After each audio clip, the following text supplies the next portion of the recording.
The manager of this roadside diner only had one rule for me: never ask the customers about the meat. I work at a diner in the middle of nowhere. It's the kind of place you'd blow right past on the highway. A squat little building stranded in the desert, 30 miles from anything resembling a town. The cellular service just stops out here, a complete dead zone for miles in every direction. Except, weirdly, for a perfect little bubble right around the diner. It's like the building itself is a cell tower. I took the job 6 years ago, right before everything went sideways. I just wanted the quiet.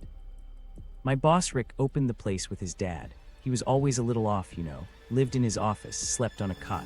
I never saw him arrive or leave. It was like he and the diner were the same thing. After the lockdowns, business dried up completely. We went from a dozen customers a day to maybe one. I watched the hope drain out of him. He'd wander the empty dining room, talking about burning the whole place down. I had to wrestle a gas can away from him once. He carried a lighter everywhere, and the man's never smoked. I think that's when he got desperate. And when Rick got desperate, he stopped moping and started plotting. I came in one morning after a long, silent drive, and he was just sitting in his office, grinning, whistling. He'd been a storm cloud for months, and now he was sunny. It was unsettling.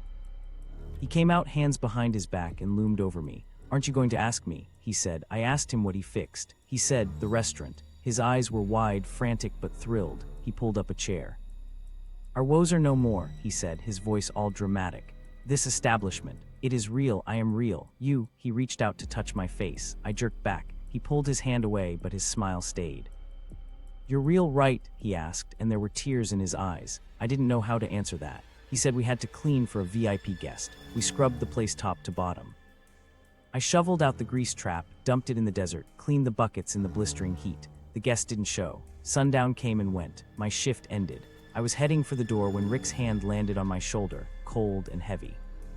"Dawn," he whispered. I sighed. "Yeah, Rick." He stared at me, his eyes completely blank, no life in them at all. "He's coming." I tried to pull away, but his grip tightened like a vice. It hurt. "Trust me," he said, his voice flat. "You'll want to see this, but also if you leave, I'll kill you."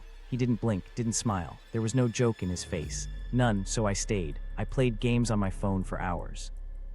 Rick just stood at the big window, hands clasped behind his back, staring out at the dark highway. He didn't move, not an inch. It was past 11. I was planning to just sleep in my car. I walked over to him, waved a hand in front of his glassy eyes. "All right, boss, time to call it." "Nothing." I put my hand on the door handle. His other hand shot out and clamped onto my wrist, hard enough to make me gasp. He pointed with his free hand, out into the pitch-black desert. "He's here," Rick breathed. I looked. At first, nothing. Just the weak pool of our neon sign light on the asphalt, then a speck. A dark shape against the darker night, maybe a quarter-mile out. It got taller as it came closer. And taller. By the time it was 50 feet away, I understood. The man had to be 8 feet tall. He wore a crisp blue suit. He carried a briefcase. His arms swung stiffly at his sides. Rick finally let go of me, practically shoved me aside, and held the door open. The man had to duck to get in. Even inside, his head nearly brushed the ceiling. He smelled chemical, like burning plastic and something sickly sweet. His skin was smooth, too smooth. Rick was ecstatic, snapping at me to get drinks, start the fryers, but the tall man didn't want a drink. He sat at a booth, carefully placed his briefcase on the table, dusted off a few grains of sand, which, come on, I just cleaned and clicked it open. Inside, I don't know how to describe it. It looked like mounds of chewed, vein-covered bubblegum, but slick, wet, and it pulsed, a slow, rhythmic throbbing. The smell hit me then, worse than the chemical scent on him.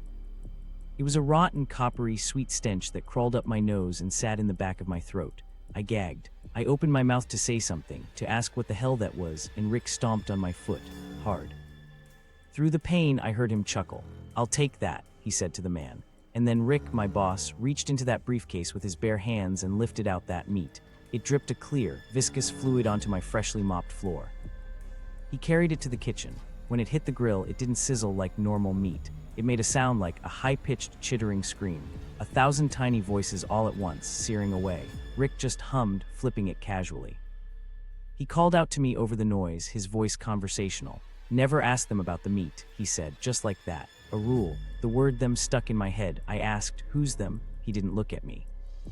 "Our new clientele." The meat shrank as it cooked, writhing and curling in on itself, steaming that awful fumes. It went from a foot-long lump down to the size of a small steak. Rick plated it, brought it out, set it before the tall man with this anxious pride. The man looked at it. Then he picked the cooked meat off the plate with his long, smooth fingers, placed it back into his briefcase, and closed the lid. He smiled at Rick, a wide, satisfied smile, pulled out a wallet, counted out $3,000 in $100 bills, placed them on the table, stood, and walked out. He just vanished back into the desert darkness, briefcase in hand. I was too exhausted, too stunned to speak. Rick was dancing, throwing the cash in the air. I just slipped out and went to my car. I didn't sleep. The next morning over coffee, I asked Rick about the rule. His cheer was gone. His face went dead again. He said it was classified information.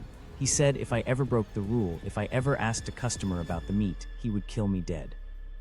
He wasn't joking, and he wasn't lying about the new clientele. That was a few months ago. We get about 3 of them a week now. Tall, short, sometimes in groups, always in suits. They always bring the meat in their cases.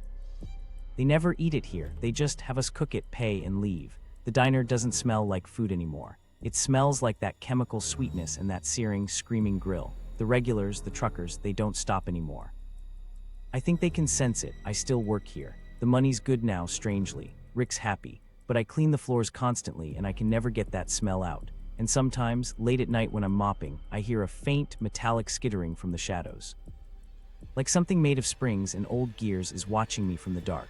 I don't look. I just keep mopping. I have a rule to follow. If you ever stop at a diner in the dead of night, and the only other customer is sitting very, very still, maybe just order the pie.